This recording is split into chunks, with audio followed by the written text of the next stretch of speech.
산업재해 네. 많이 죽어요. 하루에 2명씩 죽어요.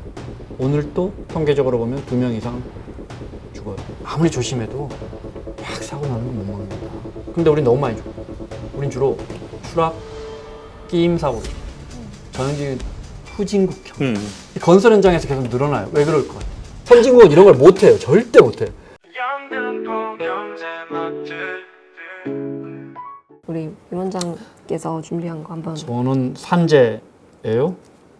산업재해. 네. 지금 이제 대통령실을 중심으로 해서 뭐 예민한 주제죠. 산재 줄여야죠. 많이 죽어요. 하루에 2명씩 죽어요. 근로복지공단에서 확인된 산재, 우리 1년에 한 2천여 명 정도 되는데 질병이 한 1200, 1300, 1200 정도 되고 800명 넘게 사고로 죽어요. 일터에서 그냥 퍽 죽는 거예요. 오늘 또 통계적으로 보면 2명 이상 죽어요. 일본하고 비교해봤어요. 네. 우리가 다른 건 저도 일본한테 지면 안 되잖아요. 우리가 우리 신문들이 아무도 안 쓰더라고요. 그래서 제가 찾아봤어요. 후생성 들어가가지고. 2023년에 사고로 죽은 사망자, 전부 제가 지금 말씀드린 건 다 유족연금이 지급되는 공식 근로복지공단에, 일본도 마찬가지고. 우리가 2023년에 827명이 죽었는데 사고로.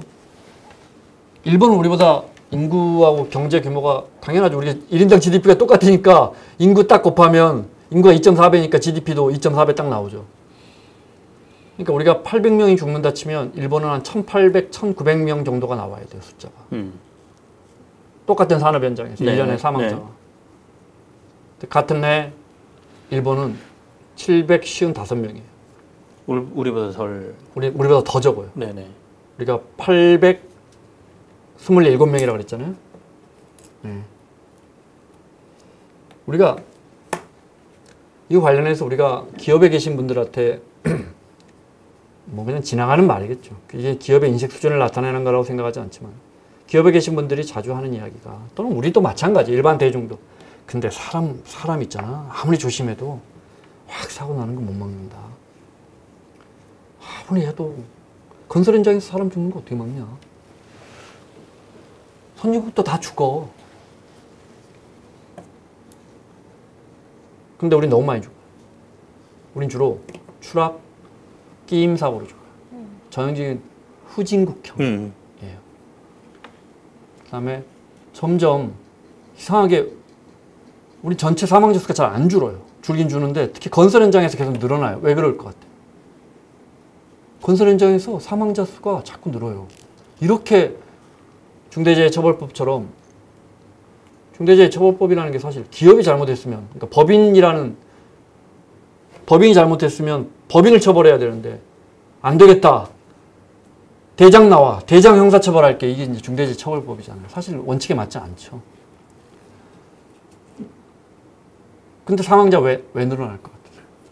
이게 약간 그 인구 구조하고도 영향이. 정확해요. 그러니까 우리 지금 건설 현장에서 50대 이상이 40%예요. 더 늘어날 거예요. 우리 지금 택시 운전하시는 분들 중에 4%가 80대 이상이에요. 그다음에 이제 외국인 근로자들이 늘어나니까 아무래도 소통에서 위험이 생기고. 근데 그렇게 보면 일본은 우리보다 더 노령화가 심했는데도 불구하고 좋은 지적이에요. 네. 그렇게 보면 유럽에 가봐. 허드렛 일 다 튀니지, 알제리, 북아프리카에서 올라온 사람들이 하지. 건설 현장에서. 물론 그 사람들은 뭐 우리 한국어보다는 불어를 좀 익숙해 하겠지만 프랑스 식민지였기 때문에. 그렇지만 그렇게 따진다면 학력 수준으로 또 보면 똑같이 아파트를 지어도 우리가 더 높을 거라고, 평균적으로. 우린 기본적으로 뭐 어르신들도 다 고등학교 나왔잖아. 선진국 상상할 수 없거든. 건설 현장에 노동자가 고등학교를 나왔다는 게. 근데 이제 안 줄어들어요. 선진국은 우리보다 적잖아. 그러니까 어쩔 수 없다는 말은 틀린 거예요. 지금 뭐 대통령이 강력하게 처벌하겠다고 했잖아요. 입찰 제한해라. 검토해봐라. 공공 입찰 제한하면 이제 포스코는 실제로 스스로 드랍하고 있어요. 네. 그 한국은행 강남 현장도 그 기사에는 안 나왔는데 제가 개인적으로 알고 있는 현장이어서 5천억이 넘는 한국은행 강남지사를 새로 짓는데 삼성물산하고 포스코 ENC가 붙었는데 얼마 전에 드랍했어요. 알아서. 광국공사 입찰 제한 같은 건 이제 어마어마한 강수죠. 그 다음에 이제 면허 취소까지. 면허 취소하면 건설사 어떻게 되는지 알아요? 망하는 거죠. 예를 들어 이 회사 면허 취소하면 장비하고 인력 빼와서 치영 김큐 누룽지 회사를 원장 누룽지 회사로 차려서 납품하면 돼요. 만들면 돼요. 물론 이제 새로운 브랜드를 만들어야 되니까 소비자들의 인지도나 이런 게 떨어지겠지만 건설사는 어떤 문제가 있을까요? 건설사는 도급 순위가 그동안에 뭐를 우리가 얼마만큼 지었습니다. 도급액에 따라 결정입니다. 그게 새로운 입찰을 따내는데 매우 중요해요. 특히 선진국 가면 뭐 두바이에 다리 짓는다. 이 건설사를 뭘로 믿어요? 한국에서 포스코 ENC라고 왔는데 어떻게 믿어? 우리는 이런 걸 해서 대한민국에서 6번째 도급 순위의 건설사입니다. 딱 증명서를 내는 거죠. 믿을 만하구나. 면허가 취소되고 새로 지으면 새로 건설사 간판을 달면 이게 영 되는 거죠. 무슨 말이냐? 사실상 끝나는 거예요. 끝나는 거예요. 경쟁에서 언제 다시 그걸 다 하는 거예요. 면허 취소한 적이 한 번 있어요. 동아건설. 성수대교에 무너졌을 때 취소해야지. 그 정도면 취소해야지. 진짜 경제에 미치는 파장이나 이런 걸 떠나서 아니 한강 다리가 갑자기 차 지나다니는 아침 출근 시간에 무너졌는데 버스가 한강으로 추락했는데 영화처럼 면허 취소는 해야지. 아마 지금 뭐 그게 검토해봐라 했지만 시장에 미치는 영향이나 이런 것 때문에 아마 최고 수위의 압박을 하는 수준일 것 같아요. 대통령실이나 이런 데는. 그렇지만 기업이 느끼는 압박 강도는 굉장하죠. 굉장해요. 정말. 뭐 경제 기자들은 다 알 거예요. 지금 포스코 ENC의 현장 100여 군데, 그 다음에 얼마 전에 이제 대림도, 대림이 뭘로 이름 바뀌지? DL 건설이죠. 네. 위에 또 DL ENC가 있을 거예요. DL 건설도 사고는 또 나서 한참 이제 포스코가 1월 달에 건설 현장에서 추락사고 나서 죽고, 뭐 열차 아니죠. 철도 하는데 끼임 사고 나서 죽고, 뭐 해서 죽고, 4명 죽고 나서 포스코 대표이사가 대국민 사과해요. 명운을 걸고 회사에 없겠다 하고 닷새 만에 또 미얀마 젊은이가 감전사에 갖고 쓰러졌거든요. 그 9일 만에 깨어났어요. 다행히. 근데 이제 대표이사는 사임을 했고, 그 와중에 이제 또 DL에서 사고가 난 거예요. 그러니까 정말 지금 거의 모든 대기업 건설사들은 이번 주 또는 이번 달 사고 나면 큰일 나거든요. 방법이 뭐가 있을 것 같아요? 안 하면 돼요. 안 하면 되죠. 거의 공사 안 하고 있어요. 이게 문제죠. 이거 공사 현장 이렇게 되면 안 돼. 그럼 하도급 업체며 아파트 같은 경우에 입주 날짜가 다가오잖아요. 네네. 우리나라 입주 날짜가 예를 들어 입주가 15일 늦어집니다. 그러면 제가 그럼 15일 늦게 입주할게요. 이렇게 되지 않아요. 그렇죠. 우리나라 이사는 선진국 이사하고 완전히 다르죠. 그렇죠. 우리는 여기서 지금 이런 나라가 전 세계에 없어요. 선진국은 이런 걸 못해요. 절대 못해요. 우리는 아침에 빼서 오후에 들어가. 우리는 정말 극효율의 국가이기 때문에 이 뒷깎이가 안 맞아버리면 다 큰일 난다고. 그러니까 이게 결국은 이제 소비자 부담으로 연결되기 때문에 대통령실이나 뭐 총리실에서 현장은 돌아가게 하되 대책 내놔라. 사람 안 죽게 대책 내놔라. 이렇게 하긴 할 것 같아요. 네. 그런데 건설 현장만 해도 많이 죽어요. 그러니까 통계로 보면 되는 거예요. 우리가 근로자 10,000명당 1.6명이 죽어요. 대충. OECD 평균이 0.8명이니까 딱 2명 죽는 거예요. 그러니까 선진국이라 하면 하루에 1명 죽는데 우리는 2명 죽는 거예요. 그냥 굉장한 비용이 들죠. 그렇지만 이게 가야 하는 길이에요. 그럼 일본이 이렇게 그 산재 사망을 많이 줄인 건 어디에 있던 제도적인 그러니까 부분이라고 이거 좀 많이 찾아봐도 예를 들어 영국 같은 데가 기업 살인죄라는 그런 뭐 저도 최근에 기사 보고 알았어요. 네.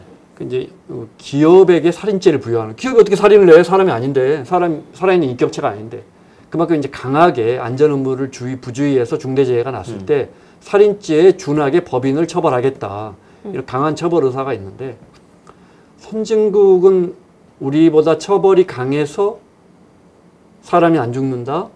저는 그렇게 생각하지는 않아요. 우리 처벌이 오히려 더 강한 부분이 있어요. 형사처벌까지. 네. 기본적으로 저는 처벌이 그 사회의 잘못된 점을 고친다고 별로 생각하지 않아요. 어느 정도 수준이 되면 그럼 뭐 아프리카 국가들은 형사처벌 수위가 낮아서 미국보다 사망사고가 많은 거예요. 미국은 처벌 수위가 낮아서 그렇게 총기 사고가 많은 거예요. 이게 하나도 비례하지 않아요. 저는 뭐 제도도 있지만 인식의 문제예요. 우리도 이렇게 말하죠. 제가 이렇게 말하면 그럼 비용이 중요해. 사람 생명이 중요하지. 이렇게 말할 거예요. 그런데 예를 들어 하도급에서 사망사고가 되풀이 돼요.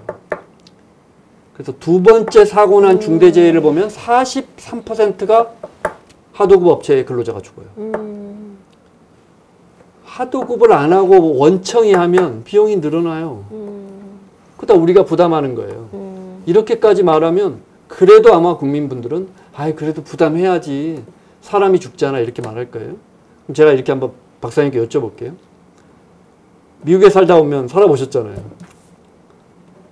저도 4년을 살았는데 아니구나. 전 2년을 미국에 살았는데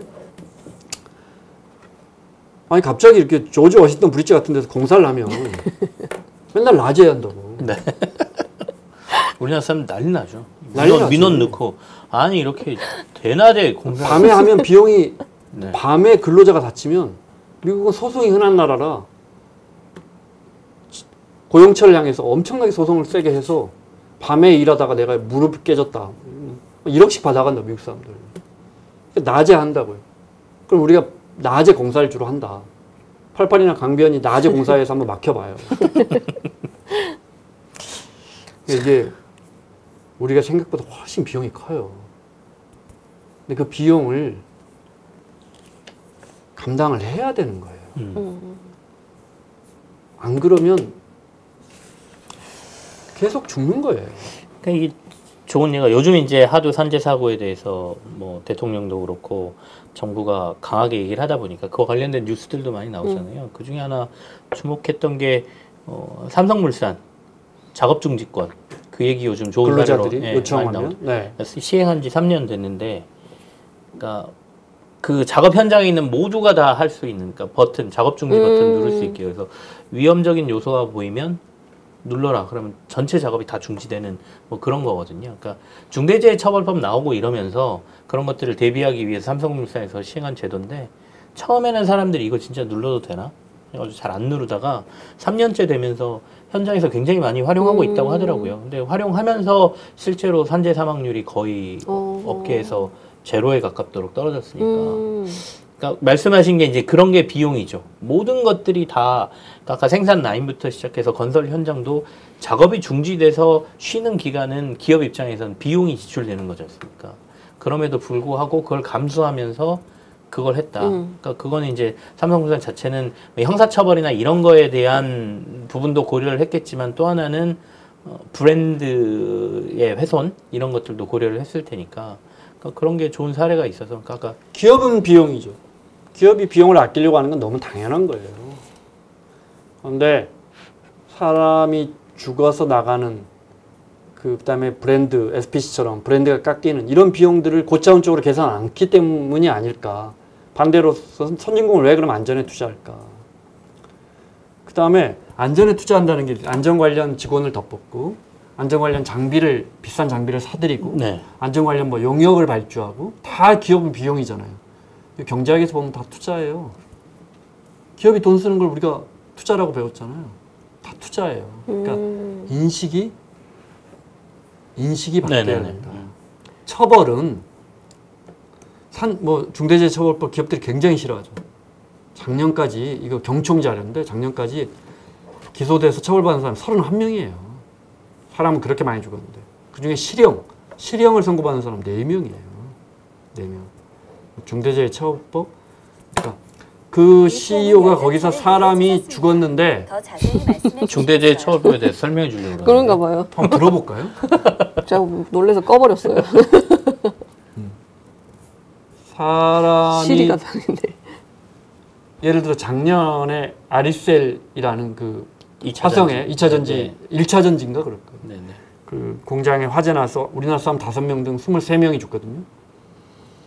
이게 아마 그 대표이사가 구속된 첫 번째 사례일 거예요. 이 사람도 5달인가 있다 보석으로 나와요. 보석으로 나와 재판받고 있는데.